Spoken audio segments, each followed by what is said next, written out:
Olá pessoal, tudo bem? Estou aqui já começando essa webinar. Vou convidar aqui o professor Carnevale.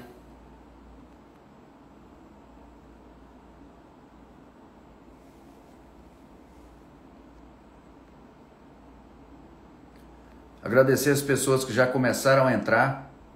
Pessoal, muito obrigado. Queria que vocês realmente ficassem muito à vontade, tá? Em tirar todas as dúvidas de vocês. Vou convidar aqui o professor Carnevale.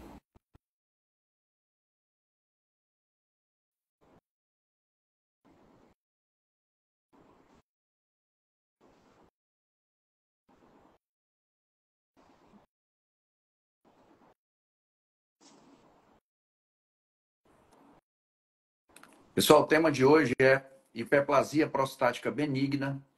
É aquele problema de crescimento da próstata após os 40 anos. Então, isso aí realmente é algo que pode atrapalhar a qualidade de vida dos homens. E é interessante porque, geralmente, com 40 anos, o indivíduo já trabalhou, entendeu? Já conquistou suas coisas, quer aproveitar a vida. E, professor Carnevale, Ô, meu amigo, tudo bem? tudo bem e você? Bem, estamos recebendo aí o pessoal. Estou dando uma introdução aqui para eles. O pessoal está entrando aí, o Dalson, várias pessoas, amigas, conhecidas, né? Para bater esse papo aí com a gente. Perfeito. Entrou minha nova residente, a Débora. Eu tenho uma residente mulher agora, professor Carnevale. Essas são as melhores, hein? Com certeza. Super dedicada. É, Vai fazer a olha, não posso falar não. diferença. A gente tem visto muitas mulheres. O ano passado entraram 3 R2 e esse ano tô com, acho que uma. E são muito competentes. Isso mesmo. Professor Carnevale, aproveitando aí, a doutora Suzy Cunha, uma grande parceira que me ajuda nos ultrassons. Fantástica, Suzy, um abraço. Entrou o Lincoln Trindade aqui, que é meu R2. Professor Carnevale, vamos fazer as nossas apresentações, né? Queria que o senhor comentasse do seu papel aí na Faculdade de Medicina da USP, entendeu? O que o senhor coordena, o que o senhor lidera. Introduzisse como é que foi esse histórico, né, do senhor em relação à embolização da próstata, esse procedimento, e que a gente tem experiência pessoal, eu e o senhor, que realmente leva benefício para esses pacientes e é um método minimamente invasivo. Eu queria que o senhor ficasse muito à vontade para comentar isso aí e também falar do seu histórico. Legal, Cristiano, é um prazer muito grande. Espero que você esteja bem aí em Manaus, né? Eu aqui em São Paulo, nós vamos poder bater esse papo com o pessoal, interagir bastante. O gostoso dessas lives é porque a gente pode falar bem tranquilo, bem relaxado e contar a vida da gente, contar um pouco desses históricos sem tanto academicismo, né? Então Exatamente.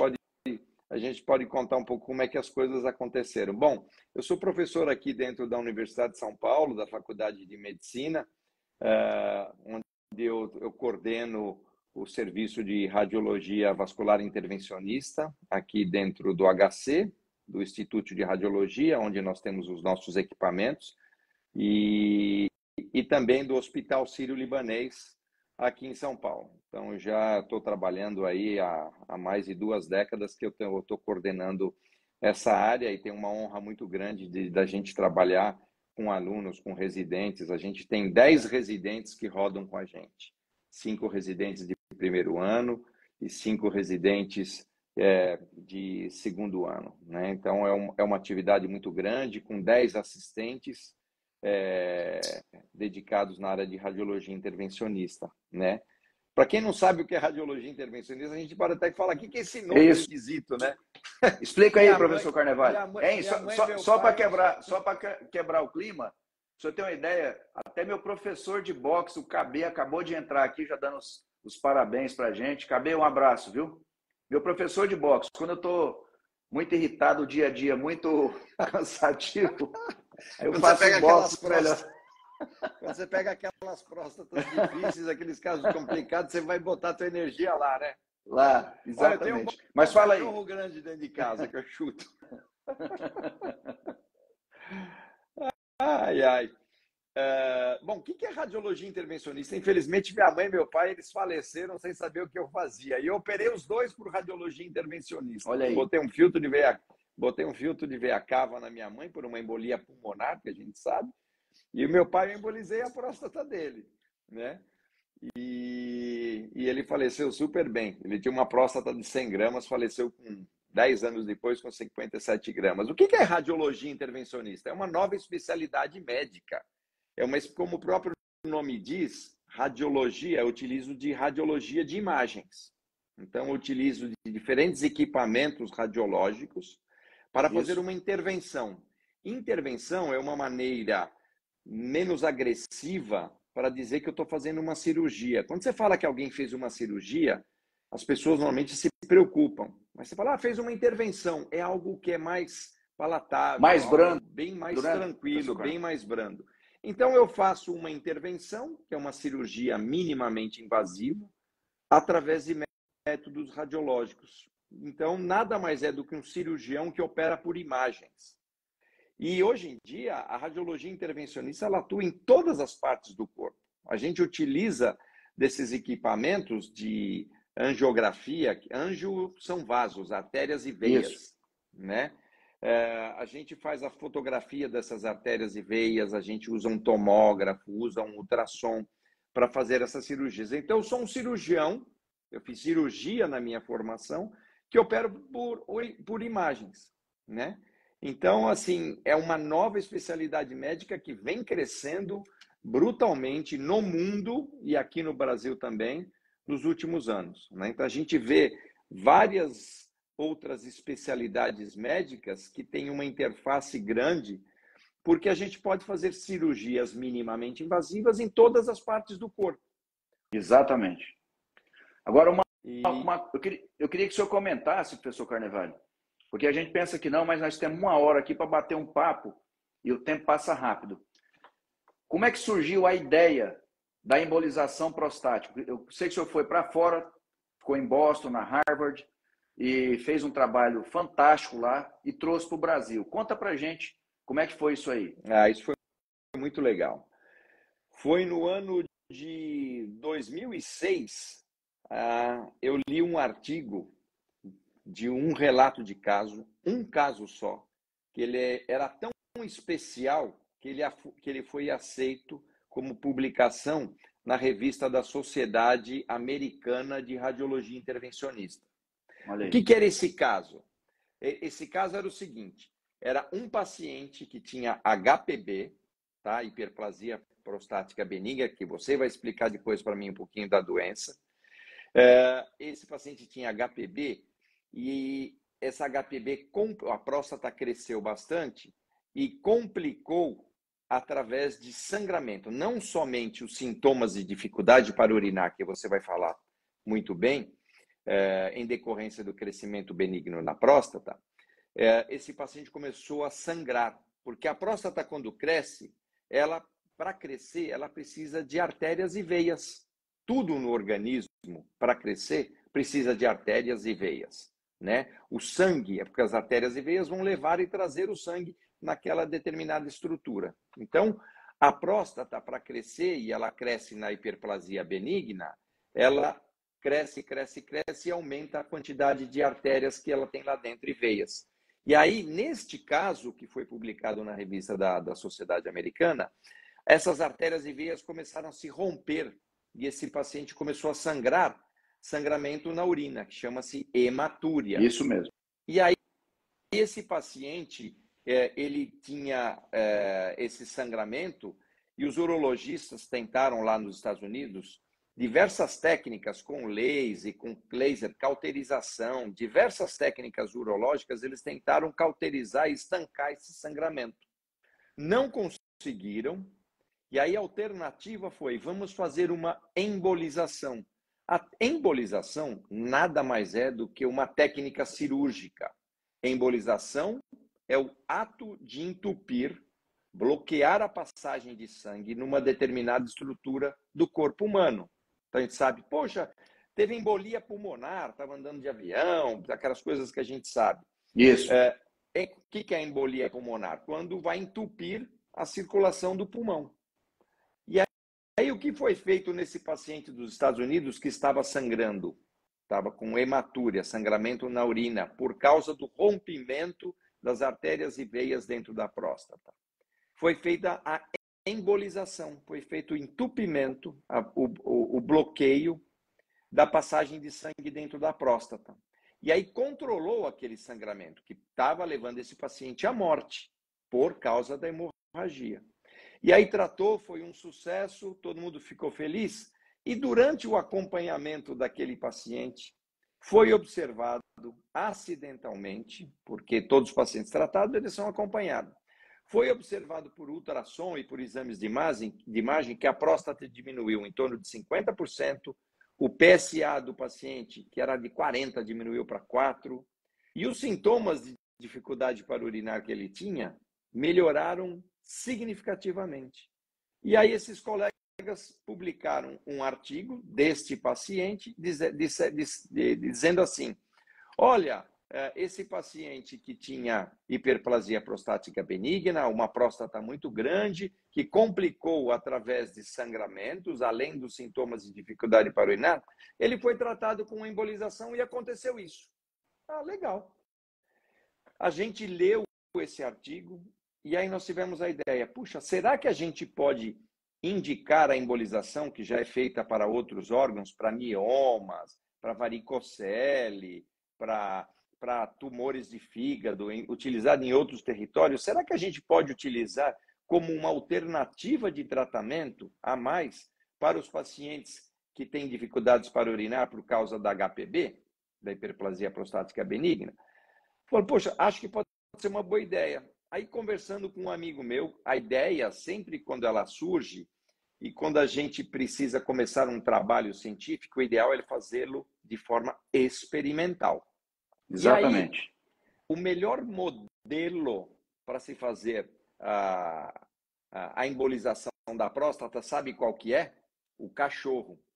E você sabe por que é o cachorro e por que é o cachorro vira-lata? Aí eu te faço uma pergunta, não sei se você sabe essa. Não. Porque não sei. O cachorro vira-lata, todo mundo acha que o cachorro vira-lata fica fazendo xixi na rua, em tudo quanto é poste, porque ele fica demarcando o território, mas não é só por isso. É porque aumenta a próstata. Porque aumenta a próstata. Então, o cachorro vira-lata, principalmente aqueles maiores, eles têm uma próstata grande. E é o que eu fiz. Eu fui para os Estados Unidos, conversando com o pessoal da Universidade de Harvard. Eu fui para os Estados Unidos no ano de 2007, e aí eu fui, através de um projeto de pesquisa, fazer a embolização dos cachorros. Então, nós escrevemos um protocolo aceito, comissão de ética, tudo bonitinho, e a gente foi fazer essa embolização dos cachorros, e olha que legal, primeiro a gente nem sabia onde é que estavam as artérias da próstata dos cachorros. A gente, lá no laboratório experimental da veterinária, a gente colocava um catéter numa artéria que a gente acreditava que era a artéria da próstata.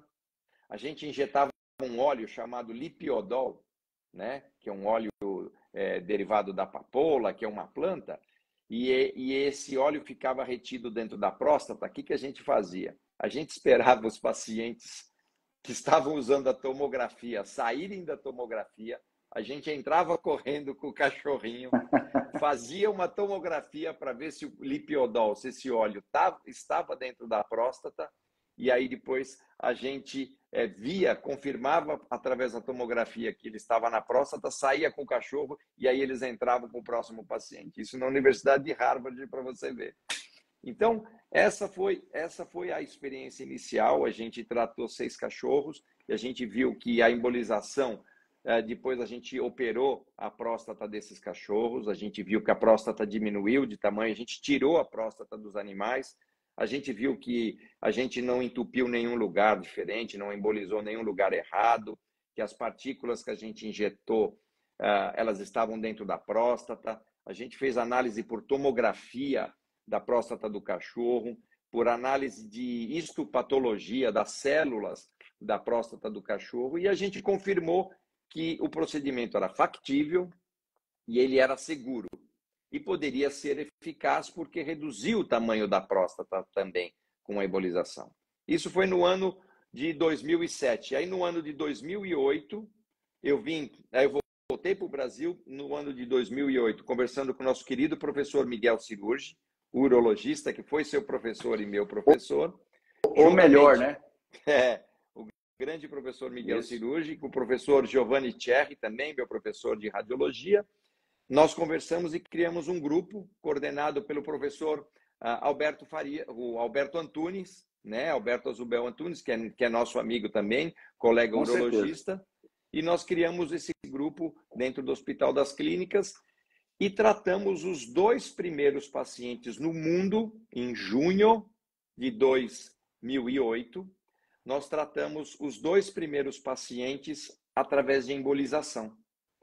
Nós chegamos esses pacientes, eles eram pacientes muito graves, pacientes que tem hoje em dia, todo mundo hoje em dia, depois da pandemia, as pessoas conhecem as chamadas comorbidades.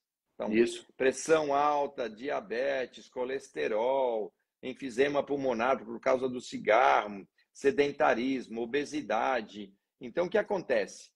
Esses pacientes, 2 primeiros pacientes que nós tratamos no mundo, isso foi tudo publicado, tudo documentado, eles estavam vivendo há quase 1 ano com retenção urinária, eles estavam com sonda por causa da HPB.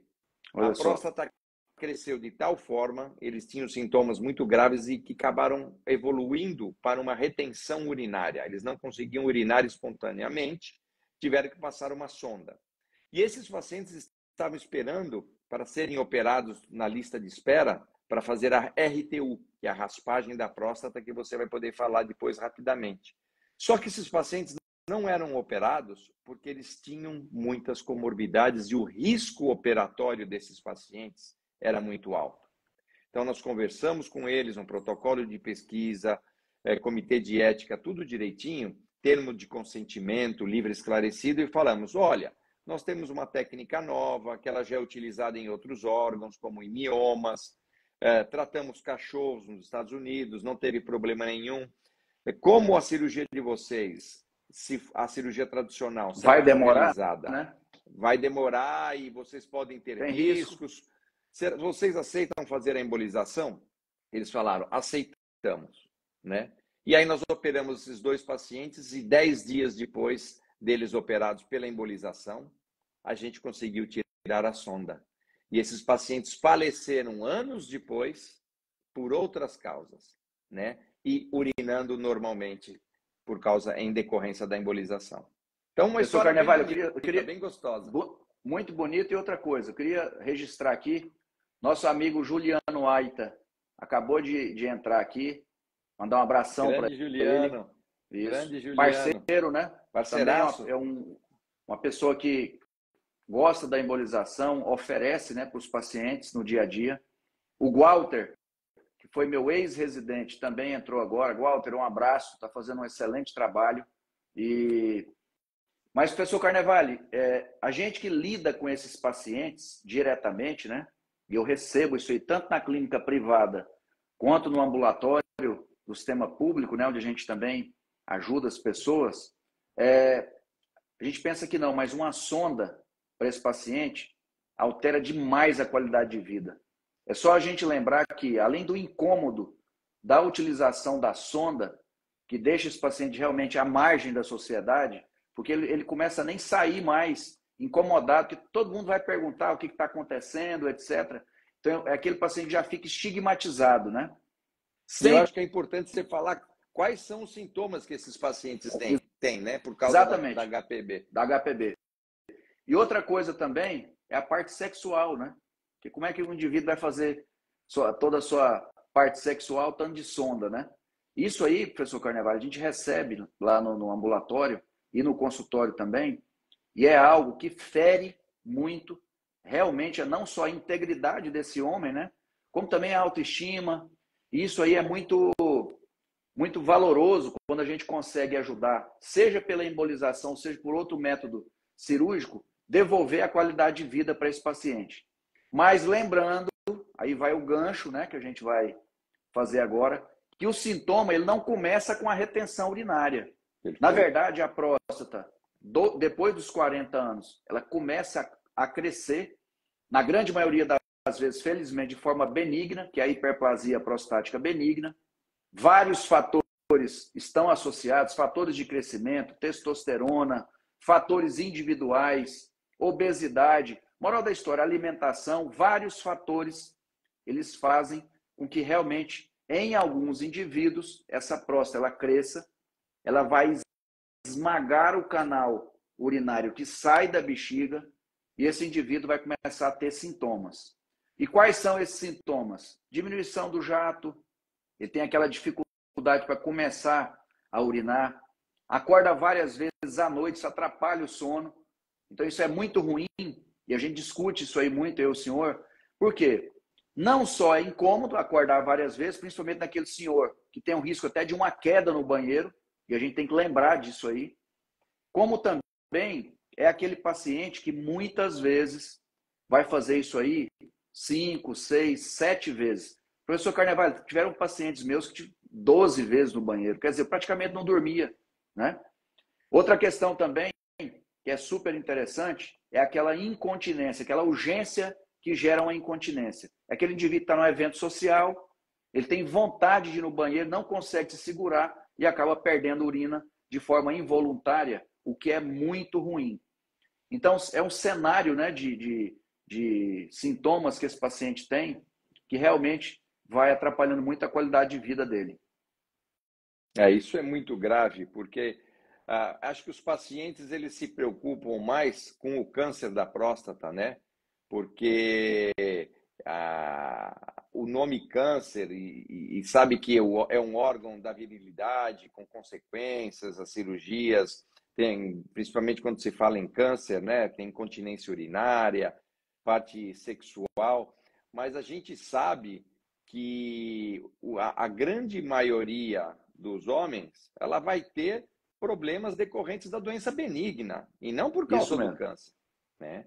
Por isso que tem que acompanhar a doença benigna rotineiramente com o seu urologista, e daí a grande importância, né? E eu fico muito feliz dessa nossa parceria, dessa possibilidade que a gente tem de estar educando outras pessoas e nós acompanharmos todos os nossos pacientes de uma maneira muito próxima, nessa integração do urologista, que é quem vê o paciente, quem acompanha o paciente, com o radiologista intervencionista é muito importante, porque a gente está pensando numa doença benigna, mas também a gente vai ter que mapear, vai ter que controlar e se preocupar com uma eventual neoplasia, que é um câncer, né? Exatamente. Professor Carnevale, nós vamos fazer uma mudança. A gente tinha combinado uma sequência, mas assim, como já tem muita gente perguntando, eu acho que vale a pena a gente já ir respondendo. A doutora... essa aí vai tem bastante gente. Hein? Essa vai para o senhor. Então vamos lá. A doutora Suzy perguntou o seguinte: embolizar a próstata tem algum problema com relação à inervação que é responsável pela ereção? Aí eu queria que o senhor respondesse. Ótima pergunta da doutora Suzy. Não existe complicação de disfunção sexual, de lesão de nervo relacionado com a embolização. A embolização ela é feita intravascular. Então, nós vamos entupir, bloquear a passagem de sangue das artérias prostáticas e intraprostáticas. Então, os nervos eles passam numa região mais periférica e a embolização é feita dentro da próstata e dentro da artéria. Não tem contato algum com o nervo. Então, assim, é uma pergunta extremamente importante e deixar muito bem claro que não há lesão de nervo com a embolização da próstata. Outra coisa, pegando essa parte também, então, quando se fala próstata, muitas vezes se relaciona com a questão da impotência. É válido a gente lembrar também que a potência ela é preservada. E outra questão também que é muito valorizada para alguns pacientes é a questão dos distúrbios ejaculatórios. Eu vou dar um exemplo pessoal. Então, no consultório, quando eu vou propor todo um leque, né, de opções terapêuticas, eu pergunto para o paciente: a questão da ejaculação é importante para você? Alguns pacientes falam: não, doutor, eu não tenho problema. Assim, eu quero é ficar bem, eu quero resolver o problema da minha urina, etc. O remédio já não está mais fazendo efeito.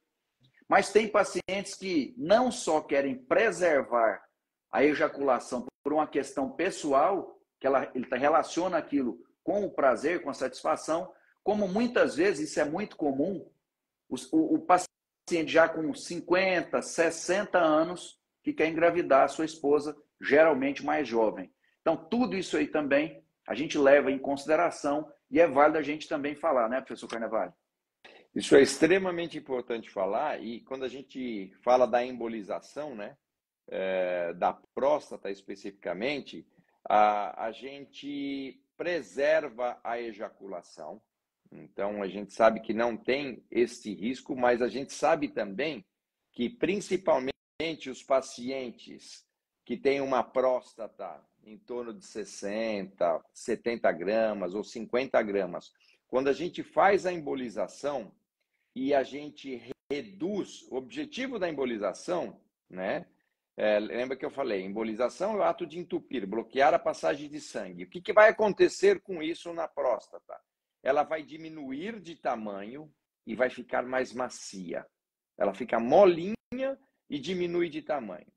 Quando ela diminui de tamanho e chega bem pequenininha, em torno do tamanho de 20, 30 gramas, que é o tamanho da sua normalidade, a gente viu que 20% dos pacientes, eles apresentaram diminuição do volume ejaculado durante o primeiro ano.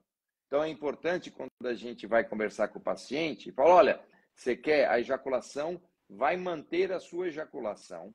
Em praticamente 80% dos pacientes, não vai ter problema nenhum, principalmente quando os pacientes têm próstatas bem volumosas, mas aqueles que têm uma próstata e que ela reduza de tamanho após a embolização para em torno de 20 a 30 gramas, 40 gramas, 20% desses pacientes podem ter uma diminuição do volume que ejacularam. Então, se eles ejaculavam 1 ml, 2 ml, normalmente eles podem ejacular pela metade.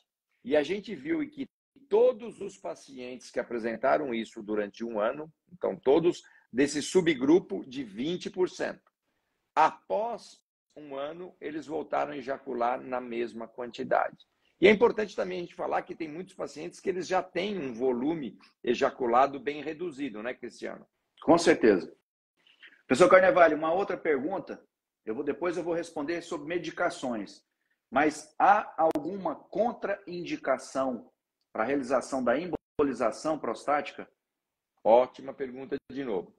Normalmente, a gente trata pacientes que tenham sintomas decorrentes da HPB e do crescimento da próstata. Então, primeira coisa, se o paciente tiver uma próstata menor que 30 gramas ou menor que 40 gramas, ele já não vai ser um bom candidato, porque os sintomas que ele tem, provavelmente, esses sintomas são decorrentes de outras doenças que causam essa dificuldade para urinar. Então, pacientes com próstatas menores que 40 gramas, eles não são bons candidatos.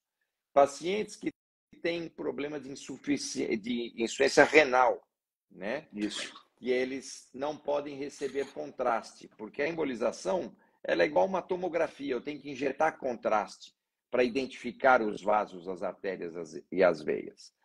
Pacientes que têm o que a gente chama de divertículum, que é uma bolsinha na bexiga, de tão cansada que a bexiga está, ela começa a formar umas bolsinhas ali do lado.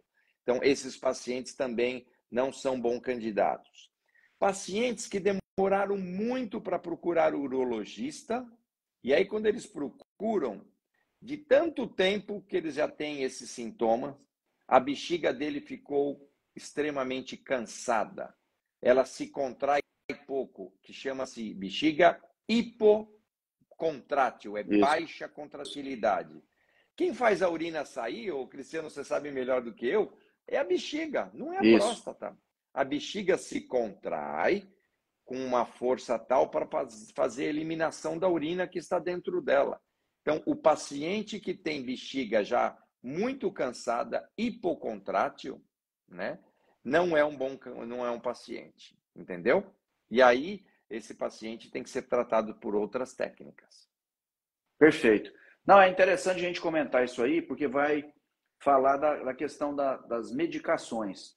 Então, hoje, a primeira linha de tratamento do paciente que chegou no consultório com sintomas de hiperplasia prostática benigna são as medicações.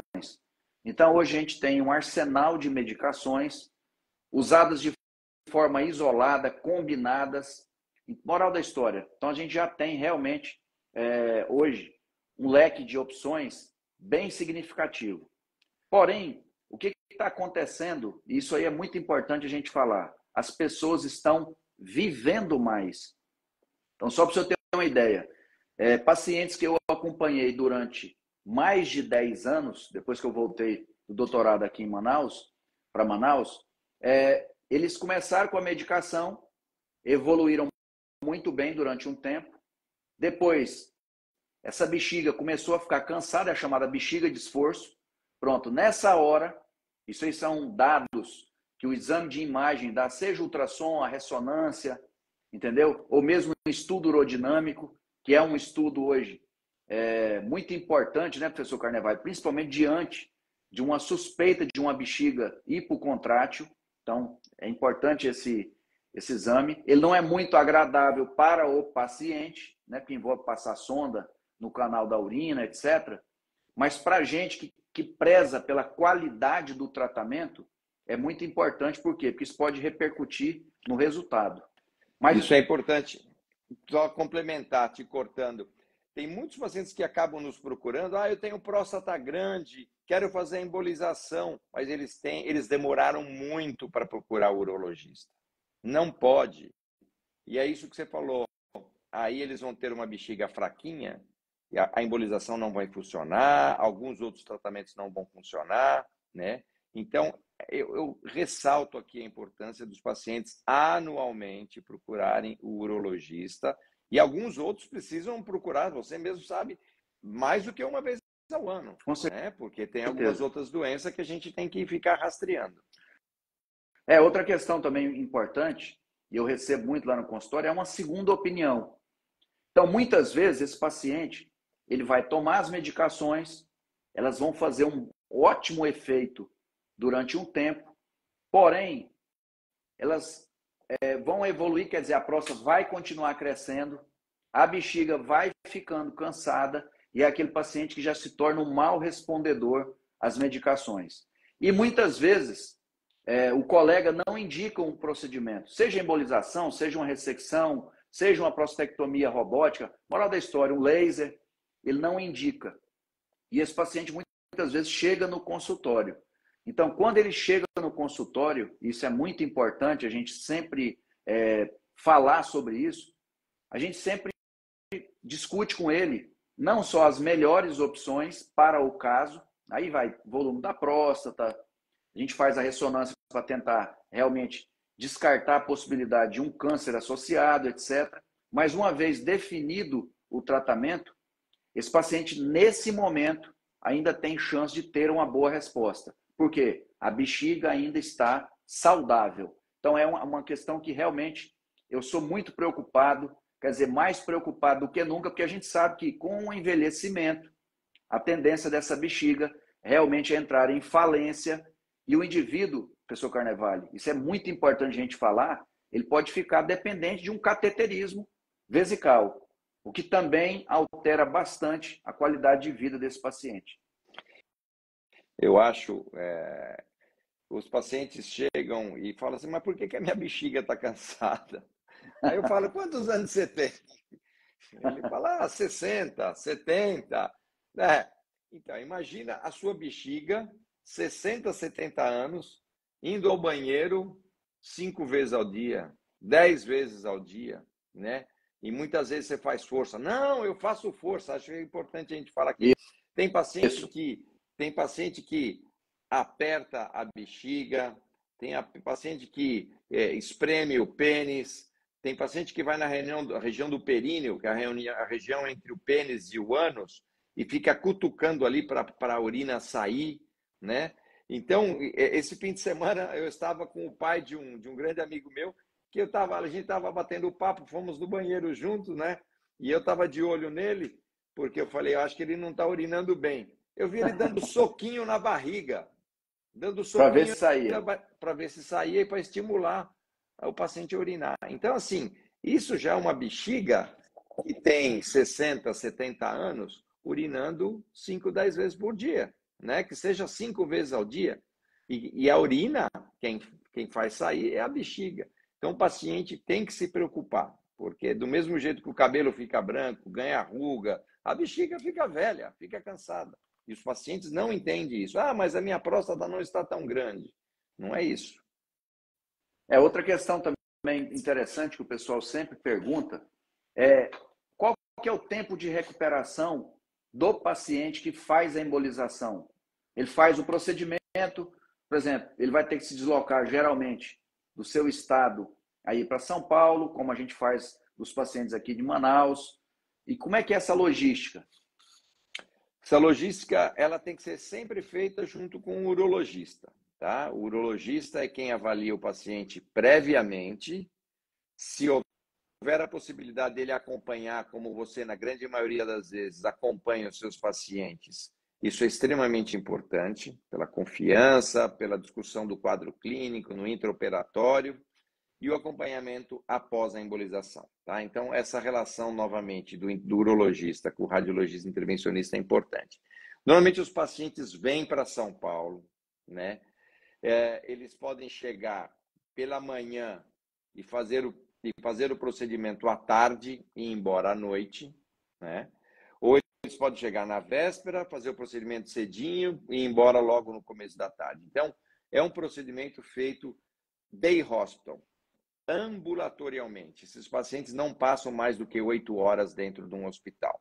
Então, eles chegam andando e saem andando. O procedimento é feito sob anestesia local. Então, o paciente chega, vai andando, jejum de 8 horas, né? Fica deitado numa mesa, que é a mesma mesa e no equipamento similar ao equipamento que faz o cateterismo do coração, que passa um catéter que vai para o coração. Eu vou fazer um cateterismo, passar um catéter para a próstata. Eu vou fazer um cateterismo da próstata. Feito sob anestesia local, igual anestesia de dentista. Dou aquela picadinha, arde um pouquinho, amortece e acabou.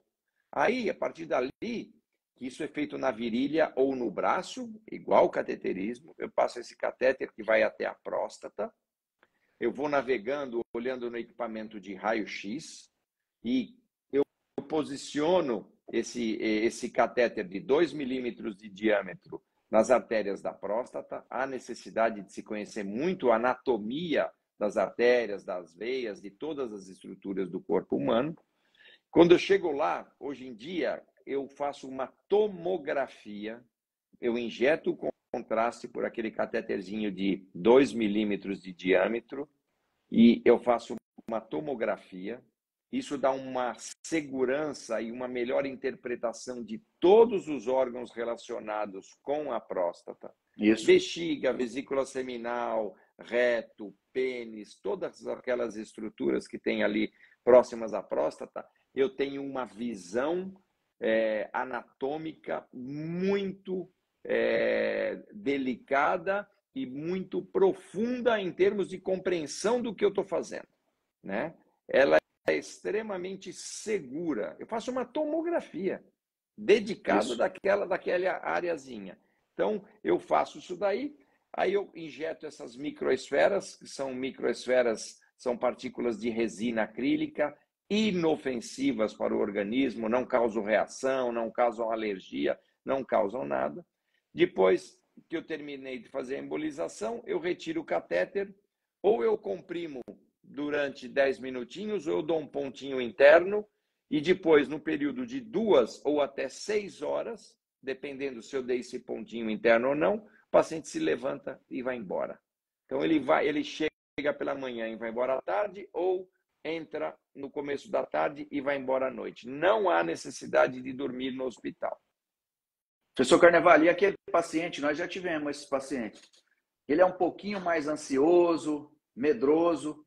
Tem a opção da gente fazer também com sedação, né? Tem a opção de fazer com sedação e tem alguns pacientes também que querem ficar internados. Hoje eu atendi um paciente seu que está com o filho médico. Ele falou assim para mim, ele falou assim, eu vou embora, eu não vou ficar internado, não precisa ficar internado.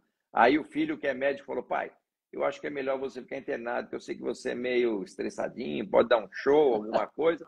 Eu estou aqui com você, dorme aqui e o seu convênio autoriza, que é algo extremamente importante da gente comentar. Isso mesmo. Este procedimento, existe um código, ele foi reconhecido oficialmente pelo Conselho Federal de Medicina, não é experimental, ele está indicado na prática clínica como qualquer outro tipo de tratamento reconhecido pelo CFM. E ele está no rol da ANS, da Agência Nacional de Saúde Suplementar. Existe um código criado pelo convênio para que se pague por esse código. Então, perfeito. O procedimento é reembolsado ou o convênio tem que pagar. Está no rol da ANS. Então, é importante que os pacientes saibam que ele pode fazer utilizando o seu convênio. E alguns convênios exigem e até dão um dia de internação. Perfeito. Não, isso é importante a gente comentar pelo seguinte, muitas vezes, isso acontece comigo no consultório, muitas vezes o paciente ele paga um convênio caro, né? E quando eu mando a minha carta para o senhor chancelando a indicação para esse paciente, com todos os códigos, né, pertinentes à hiperplasia prostática benigna, isso aí abre margem para que realmente, com os códigos da ANS, esse procedimento ele seja coberto, né, pelo plano de saúde. Sim, porque assim o paciente não precisa desembolsar, ele já paga convênio a vida dele toda, né? E aí, quando ele precisa utilizar, ele teria que pagar? Não. Então, é importante eles saberem que eles têm direito. Todos nós que temos convênio e seguro médico, nós temos direito a fazer o procedimento de embolização da próstata utilizando o nosso convênio. Está lá, tem um código. É igual você vai fazer um ultrassom de tireoide. Ah, o teu convênio cobre? Cobre. Vai fazer um ultrassom da próstata? Cobre. Vai fazer um exame de sangue? Um hemograma? Cobre. Cobre também a embolização de próstata. Perfeito. Fizeram uma pergunta aqui para mim. Como é que eu escolho hoje aquele paciente que vai fazer, sei lá, uma embolização prostática?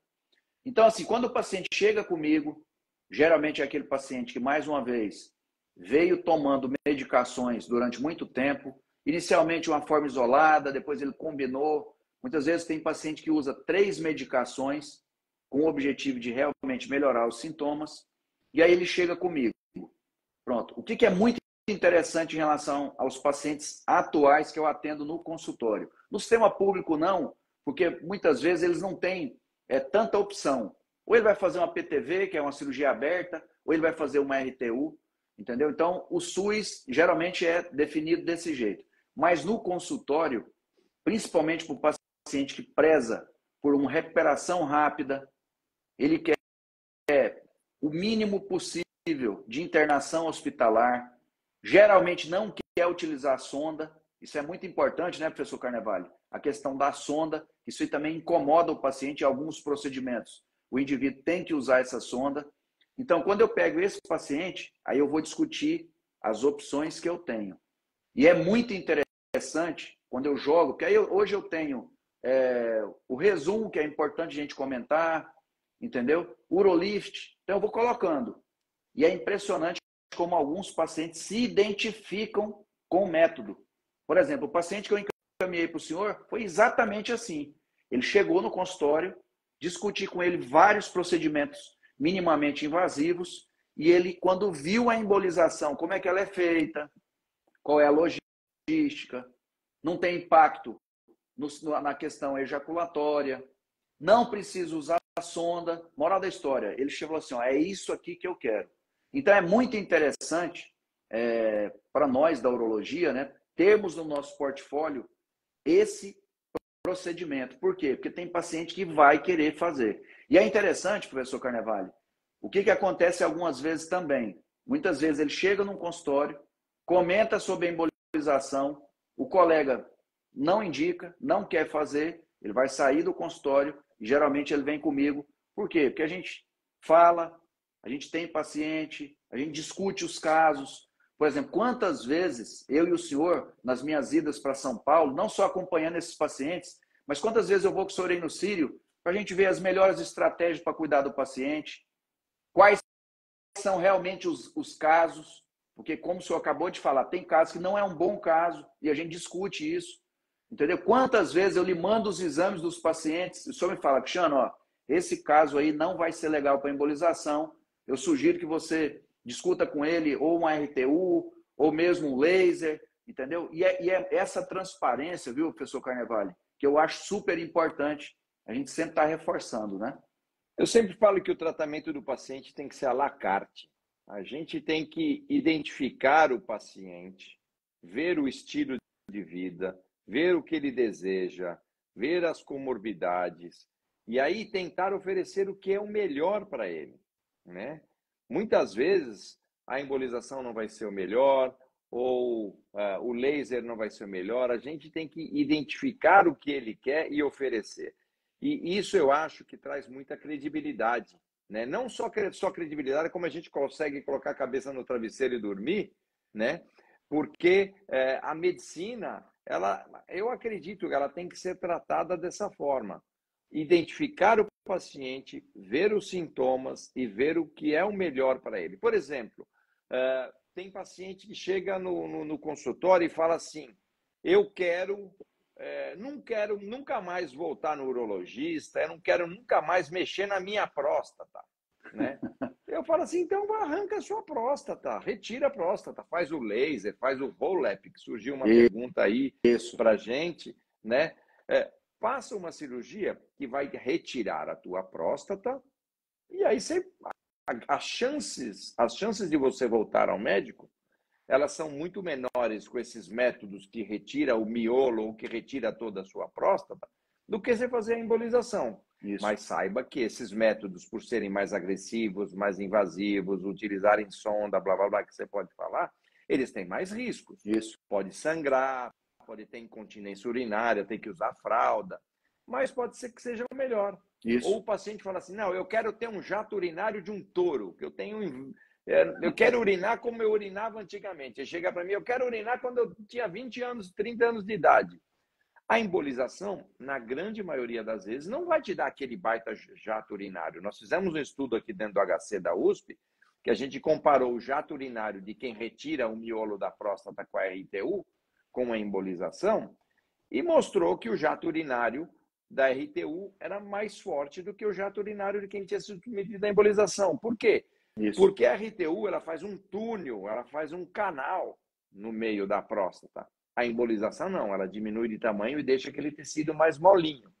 Então, tudo isso é importante. Tem paciente que fala assim, eu estou pouco me lixando para o meu jato urinário. Eu quero ir lá, fazer xixi, terminou, vou, fecho o zíper e vou embora. Exatamente.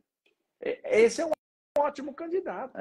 Eu não quero levantar à noite, eu quero ir no cinema e ficar tranquilo, né? Não quero ficar levantando, não quero ficar com aquela sensação de que eu urinei e ainda tem urina na bexiga. A embolização é excelente e mantém a vida sexual, mantém a ejaculação, anestesia local, tem todas essas vantagens. Tem uma pergunta aqui, professor Carnevale, deixa eu ver se eu puxo aqui. Então vamos lá. O Marcelo, tenho 52 anos, já utilizo Combodart há 5 anos e tenho um jato fraco, mesmo com a medicação. Exatamente aquilo que a gente já está comentando, né? Marcelo, muito obrigado aí pela pergunta. Mas não levanto nenhuma vez à noite para urinar. Sou candidato à embolização, mas o meu urologista não é a favor. É aquilo que a gente estava conversando. Marcelo, essa vai para você. O que é super interessante? Primeiro, né, professor Carnevale, a pessoa, o paciente hoje, ele se informar sobre o método. E é isso aí que eu te aconselho, viu? Eu acho que o site do CRIEP está bem rico em informações, né, professor Carnevale? Eu acho que o Marcelo poderia ler isso aí. Eu acho que também, se ele mandar para o senhor pode também mandar para ele o material que o senhor tem, etc., né, para ele verificar. E eu falo, viu, Marcelo, que hoje está muito socializado essa questão do urologista estar alinhado com o paciente. Eu vou te falar o que acontece comigo. Então, quando eu atendo o paciente, vamos supor que se eu te atendesse, e a gente alinhasse que o melhor tratamento em conjunto para você fosse a embolização, tendo cuidado de discutir todas as variáveis, então, assim, comigo você ia ter um apoio total. Lembrando que, aí entra o que o professor Carnevale falou, se você falar assim, não, eu quero um procedimento que eu tenho uma baixa possibilidade de, durante o resto da minha vida, eu ter mais sintomas de próstata. Então, por exemplo, a embolização, o urolift, o Rezum não seriam bons procedimentos para você fazer, porque a taxa de recidiva em 10 anos, ela é grande. Então, com necessidade de repetir esses procedimentos. Diferente de um ROLEP, diferente de um RTU, diferente de uma prostatectomia, seja ela aberta ou seja ela robótica ou laparoscópica. Então, tudo isso tem que ser discutido, né, professor Carnevale? Isso, perfeitamente. E é importante dizer para o Marcelo, sim, ele já está tomando o Combodart, que são 2 medicações em um remédio só. Então, você já está num limite superior, né, das medicações utilizadas. Você provavelmente seja dependente para o resto da sua vida dessas medicações. Isso. Né? Você já tem 2 medicamentos aí, você tem esses sintomas. Não levanta à noite? Ótimo, não te incomoda. Se os únicos sintomas que você tem são esses episódios de jatos urinários fracos, se eles te incomodam a tal ponto de você querer fazer alguma coisa, você pode ser um candidato para fazer a embolização.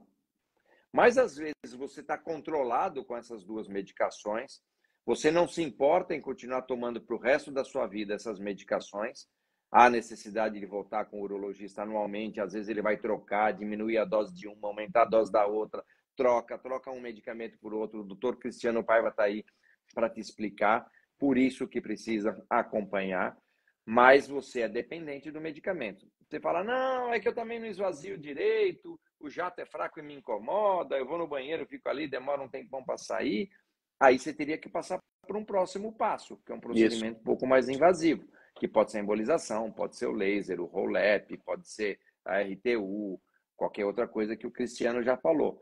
Mas você tem que investigar melhor. Se o seu urologista é contra a embolização, você tem que entender os motivos que ele seja contra e você tem que saber. A princípio, se você tiver esse quadro clínico aí, se você quiser parar de tomar essas medicações e se você tiver uma próstata acima de 40 gramas, você, a princípio aqui, a gente batendo esse papo, você é um candidato bom para fazer a embolização, mas precisa de uma avaliação do urologista. E outra coisa também, hein, aproveitando essa pergunta muito boa do Marcelo, na verdade um caso clínico, nós estamos discutindo um caso clínico, o que me chama a atenção dele é a idade. Então, o Marcelo é jovem, 52, né? Não, 52 anos. Nossa, muito jovem. Se a gente seguir a expectativa de vida, que é em média 80, 85 anos, nós temos aí mais 33 anos, né, de longevidade, se Deus quiser, saudável, entendeu? Então, a questão dessa bexiga aguentar esse tempo todo, essa sobrecarga, é algo que sempre me preocupa no consultório. Então, realmente, Marcelo, eu acho que vale a pena você realmente se informar e, de repente, até ter uma segunda opinião a respeito do seu caso clínico. Né, ele começou com HPB, ele começou com HPB aos 40 anos, que ele está falando aí. 40, ele deve ter uma vida... comecei aos 40 anos com HPB. Então, ele deve ter vida sexual ativa, né?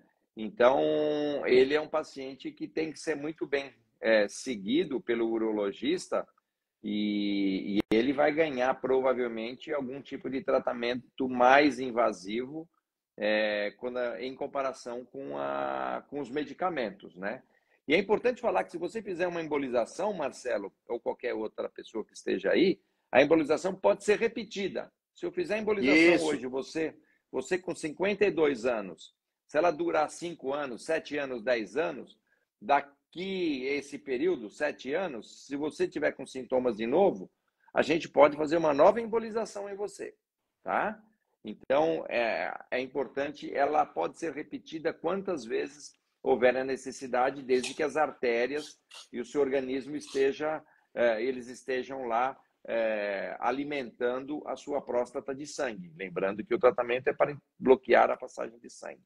Ele entendeu. Que bom, a gente fica feliz. Eu acho que é interessante isso aí, viu, professor Carnevale? Pelo seguinte, esse tempo aí que o senhor comentou, de 5, 7 anos, de repente até uma necessidade de repetir, é porque vão formando colaterais, que são vasos acessórios, né? Que muitas vezes faz com que a próstata volte a crescer novamente. Ela encolhe, aí depois ela, com o tempo, volta a crescer de novo. Mais uma vez, só chancelando a possibilidade de fazer um novo procedimento, minimamente invasivo, né? E outra coisa, a embolização, você pode fazer não só a embolização, como você pode fazer qualquer outro procedimento depois de ter feito a embolização. Algumas perguntas que chegam para mim no consultório. Se eu fizer a embolização, depois eu posso fazer urolift, pode fazer RTU, pode fazer laser, pode tomar remédio? Pode. A embolização não causa uma contraindicação para nenhum outro tipo de procedimento para tratar os sintomas de dificuldade para urinar, né? Então, isso é importante deixar muito bem claro isso para todos os pacientes. Então, uma coisa interessante, isso é um caso clínico nosso lá, meio do senhor. Então, foi um dos primeiros casos que a gente fez a embolização, evoluiu super bem, diminuiu a próstata, etc. Nessa época, isso aí foi o quê? Há uns 5 anos atrás. Nessa época, ele era muito preocupado com ejaculação. Pronto. E aí ele voltou no consultório para fazer o check-up, etc e tal. E ele foi e falou assim, Cristiano, olha, eu vou estar aqui com você, estou urinando bem e tal, mas assim, se para frente eu quiser fazer um procedimento, eu vou verificar se eu vou realmente querer fazer uma nova embolização ou se eu faço uma ressecção ou laser, etc. Porque hoje o distúrbio da ejaculação, para mim, não faz diferença. Então, existem esses cenários também, né, professor Carnevale? Sim, existem diferentes técnicas que o urologista e nós, radiologistas intervencionistas, trabalhando em conjunto, que a gente pode utilizar, né, para atender esses pacientes. Por isso que eles têm que ser atendidos à la carte. Pode ser que daqui 5 anos, 10 anos, eles inventem um comprimido que a próstata desapareça. Aí resolveu o seu problema, o meu problema. Eu já tenho 58, daqui a pouco, né? Eu tratei Com meu certeza. pai. Existe uma coisa chamada hereditariedade, né? Você falou no começo. Meu pai tinha uma próstata com 100 gramas, né? A minha ainda é pequenininha. Mas o que a gente sabe é que a gente fazendo a embolização, vai ter um ótimo resultado na grande maioria das vezes. A gente tem mais de 90% de sucesso clínico com os nossos pacientes. Então, qual a chance de eu melhorar? 90% para cima. E se voltar a começar a ter sintomas? Pode ser que a gente te embolize, pode ser que ofereça qualquer outro tipo de tratamento, pode ser que inventem um remédio, uma pílula, que a próstata desapareça e não tem mais sintomas. Então, assim, e a gente posterga os tratamentos, oferecendo a embolização que é minimamente invasiva e sem riscos, né? Os riscos da embolização praticamente são mínimos, né? Graças a Deus, a gente não tem complicações graves relacionadas a isso. Professor Carnevale, nós já estamos, assim, infelizmente, chegando no final, né? Já vai dar 1 hora aqui. Tem 2 perguntas aqui que vale a pena a gente responder. Uma delas até a gente já deu mais ou menos uma ideia. Então, o Alberto Queiroz, excelente esclarecedora explicação sobre os candidatos à embolização. Esse procedimento necessita de internação. Nós já falamos que fica opcional, né? O paciente pode fazer uma internação ou não, pode ter alta no mesmo dia. Isso aconteceu com vários pacientes. 90% das vezes não. 90% das vezes, exatamente. E o pós-procedimento, como é? Né? Foi exatamente o que a gente falou. O paciente pode ir para o hotel, geralmente, uns 5, 7 dias, ele fica sobre essa avaliação do senhor. Depois, no caso específico da nossa parceria, o senhor me devolve o paciente, já com todos os cuidados, os PSAs, etc, etc, etc, para eu dar sequência, a exemplo de outros colegas urologistas. Deixa eu O esclarecer bem Adriano... aqui. Pera, deixa eu só esclarecer bem. Se eu Tá, fizer hoje a embolização de um paciente seu, hoje é terça-feira, esse paciente normalmente retorna para a sua cidade na quarta tarde ou na quinta-feira, porque eu tenho você como urologista de confiança. certo. O paciente só fica internado se ele pedir para ficar internado, porque na maioria das vezes vai embora. Quase todos eles vão embora e eu quero que eles vão para casa, é mais confortável, tá? E o paciente faz hoje, eles podem amanhã à tarde voltar para Manaus ou voltar para a cidade deles, porque eles vão ter um urologista próximo acompanhando. Então, se eles vêm para São Paulo fazer o procedimento, eles ficam no máximo de 1 a 2 dias aqui e depois voltam para casa. Professor, vai outra aqui que é interessante, tá? O Adriano, minha próstata está grande. Eu tomo Dutan, o Dutan é como se fosse o Combodart, é a combinação de duas moléculas, né? A dutasterida para diminuir o tamanho, viu, Adriano? E a tansulosina para abrir o canal para você urinar melhor. Qual que é a grande questão? A tansulosina faz com que seu jato ejaculatório que você colocou aí, que está indo para a bexiga, realmente ele vá para a bexiga e você tenha o que a gente chama de orgasmo seco. Aí a pergunta dele, professor Carnevale, existe alguma medicação que possa ajudá-lo, né? E sem ele ter esse distúrbio ejaculatório, isso acontece comigo. O que eu faço? Eu uso a tadalafila de 5 miligramas, entendeu? Que ela vai realmente relaxar o canal para ele urinar melhor. E mantenho a dutasterida, quer dizer, eu tiro a tansulosina. Mas, Adriano, uma questão para você refletir também, tá? Lembrando que essas medicações, por mais que eu altere, isso vai ter uma vida útil. Então, vai ter um momento que realmente a sua bexiga vai começar a sofrer. Ainda mais você que tem a próstata grande. Pronto, nessa hora é que seu alinhamento com o seu urologista tem que estar adequado para aí sim discutir a melhor forma de tratamento e uma delas, a depender do seu caso, a embolização, né, professor Carnevale? Sim, ele é igual o Marcelo lá, ele é eternamente dependente do Dutan, né? Se ele parar o Dutan, os sintomas pioram, pode evoluir para uma retenção urinária, necessidade de sonda. Então, você vai ter que discutir com o seu urologista as opções de tratamento. E a embolização, ela, porque tem próstata grande, é uma ótima alternativa. Tem uma pergunta que me fizeram hoje durante o dia, Cristiano, perguntando sobre depois que você faz uma RTU ou um Rollep, que você opera o paciente, retira o miolo da próstata de uma maneira leiga, e o paciente, se ele perde ejaculação, essa ejaculação vai voltar? Na verdade, é o seguinte, existem alguns estudos, isso aí depende muito da técnica utilizada. Por exemplo, a RTU convencional, ela é diferente de quando a gente usa uma técnica bipolar, entendeu? Que são tipos de bisturis com uma precisão maior. Então, eu consigo preservar o vero montano e, com isso, eu tentar diminuir a possibilidade de uma ejaculação retrógrada, entendeu? Então, isso aí pode acontecer. Eu tenho pacientes assim que eu fiz essa RTU bipolar, que hoje ela é bem difundida aqui em Manaus. No início, realmente ele teve o orgasmo seco, mas depois de 6 meses, 1 ano, ele começou a ter um retorno dessa ejaculação. Lembrando, aí é muito importante, a gente tem que ser muito transparente, lembrando que, geralmente, o fluxo, aquela velocidade de saída e a quantidade, geralmente é menor. Então, isso é importante o paciente estar bem ciente disso aí. E muitas vezes, lógico, existem pacientes que não recuperam. É importante deixar claro. Nós temos 4 minutinhos aí. Perfeito. Professor Carnevale, quer alguma mensagem aí? Como é que o paciente fala com o senhor? Como é que é aí em São Paulo? Olha, lembrando que a gente atende pacientes do Brasil inteiro, nós temos uma infraestrutura para receber esses pacientes através de urologistas espalhados pelo Brasil e temos urologistas aqui em São Paulo. Nós temos a clínica, vocês podem nos procurar através do site da CRIEP, né? Que tem uma estrutura administrativa, temos enfermeira, nós temos uma equipe que pode receber. Nós recebemos pacientes, semana passada, recebemos paciente da Bolívia, do Chile, dos Estados Unidos, tem médico de Nova York que veio tratar aqui com a gente.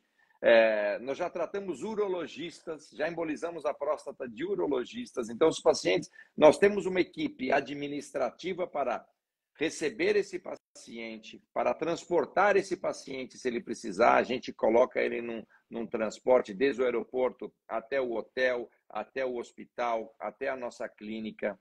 Enfermeira extremamente dedicada e que acompanha todos esses pacientes. Uma parte de secretarias que sabem o que é embolização, sabem atender os pacientes utilizando dos seus convênios, para que eles usem os seus convênios para que a gente possa fazer esse procedimento.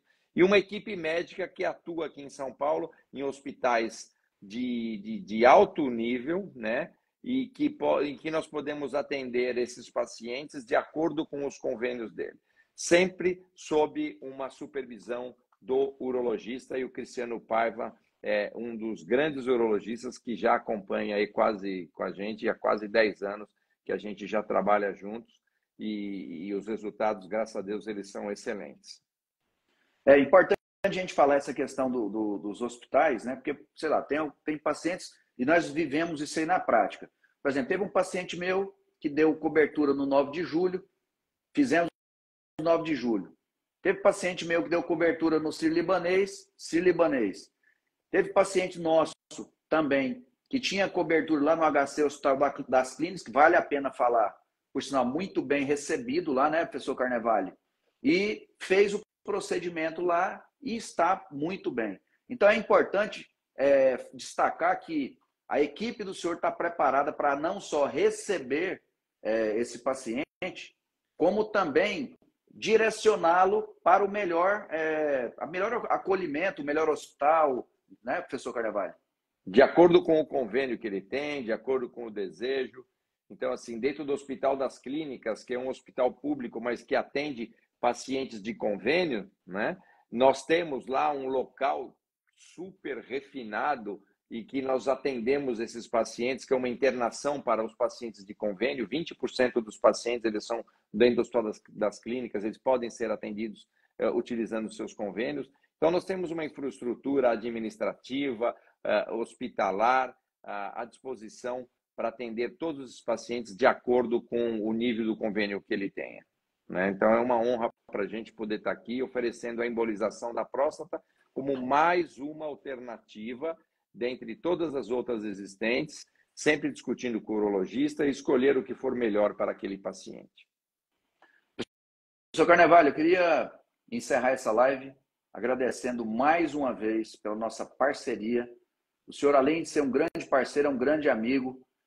A gente discute muito, não só o procedimento, mas uma forma humanizada de acolher o paciente, de dar assistência, de realmente estar do lado do paciente. A gente consegue fazer isso aí muitas vezes em conjunto, quer dizer, eu me desloco para São Paulo, acompanhando esses pacientes, acompanho o procedimento, entro no procedimento, né, professor Carnevale? Sim. Isso aí é muito interessante para que realmente os colegas urologistas que não conheçam o método, que realmente eles se deem a oportunidade de conhecer, entendeu? É super importante isso aí, essa interação. Lembrando que é uma questão a 4 mãos, né, professor Carnevale? Quer dizer, o radiologista intervencionista, que é o senhor, o urologista, que sou eu ou algum outro colega, realmente prezando por tratar bem esse paciente e, lógico, assim, continuar o seu acompanhamento, né? É uma medicina diferenciada que a gente gosta de oferecer, que a gente acredita neste modelo e a gente investe nisso, né? Então, a gente discute o caso, a gente, muitas vezes, a gente conversa com o paciente, mesmo estando à distância, você me liga daí. Nós fizemos isso hoje com esse paciente que você me encaminhou. Exatamente. O filho é médico aqui do consultório. A gente conversa, hoje nós temos a tecnologia para isso. Então, a gente discute previamente, manda exames, olha exame. Eu pego o exame com a equipe do Sírio, do HC, a gente rediscute, veio de um laboratório tal, veio de uma clínica radiológica X, a gente pega, discute com profissionais da nossa confiança aqui em São Paulo, sempre para ter uma segunda opinião, para ter uma terceira opinião. A gente seleciona o melhor candidato, discute com ele, coloca a parte administrativa sua, a Carla aí, tua grande secretária e toda a Isso. tua equipe. Aproveito para agradecer a Carla, em nome de toda a estrutura que você tem, toda a equipe. Então, que elas falam com as nossas equipes, com as nossas meninas aqui, a Aires e toda a equipe que está aqui. Isso. Então, sempre todo mundo representando. Nós temos uma equipe médica super qualificada, com médicos que nos acompanham. Então, a gente recebe o paciente, a gente dá calor humano para o paciente, porque a gente acredita nisso. Eu já fui paciente algumas vezes, né? E a gente sabe que isso faz muita diferença. Muita diferença. E a gente é feliz Carnevale, fazendo isso, né? A gente é feliz, né? Com certeza. Eu acho que o pessoal está aqui, o pessoal elogiando. Muito obrigado a todos que reservaram um tempo para estar conosco aqui discutindo esse problema tão importante, seja para um pai, seja para um avô, né? Seja para um namorado ou marido, né? Que realmente esteja com esse problema, teve a oportunidade de nos ouvir aqui e ver, e de repente já está aí com a mentalidade diferente e realmente preocupado em cuidar da sua saúde. Professor Carnevale, um bom descanso, uma boa noite a todos que estão nos acompanhando. Lembrando que essa live vai ficar salva, eu vou compartilhar com o senhor, para que realmente fique disponível, porque muitas vezes a pessoa assiste, mas assim, ela quer ver de novo, quer ver com o que a gente faz no nosso dia a dia. Então essa live vai ficar salva aqui no meu Instagram e no Instagram do CRIEP. Sim, é um prazer. E necessitando, entre em contato com a gente. Cristiano, sempre muito gostoso, sempre muito prazeroso estar com você, da gente poder discutir com qualidade, altíssimo nível. Parabéns pela maneira com que você atende os seus pacientes, que a gente recebe aqui somente elogios, né? A sua ética profissional, a gente sabe disso, tem que investir nisso. A gente trabalha com residentes, você aí, alunos, residentes aqui, a gente tem que investir nisso para que a gente possa ter uma saúde cada vez melhor e para que a gente possa atender cada vez melhor os nossos pacientes. Muito feliz, mais uma vez, em estar podendo compartilhar esse espaço e esse tempo com você. E obrigado a todos que estiveram presentes aqui. Obrigado à CRIEP por ter organizado, o Carlos Marim, né, que coordenou tudo isso, juntamente com a tua equipe, com a minha equipe, e que a gente possa atender bem os nossos pacientes, e eu sempre falo, oferecer qualidade de vida para todos os nossos pacientes. Um prazer estar com você. Obrigado, pessoal. Uma boa noite. Um grande abraço.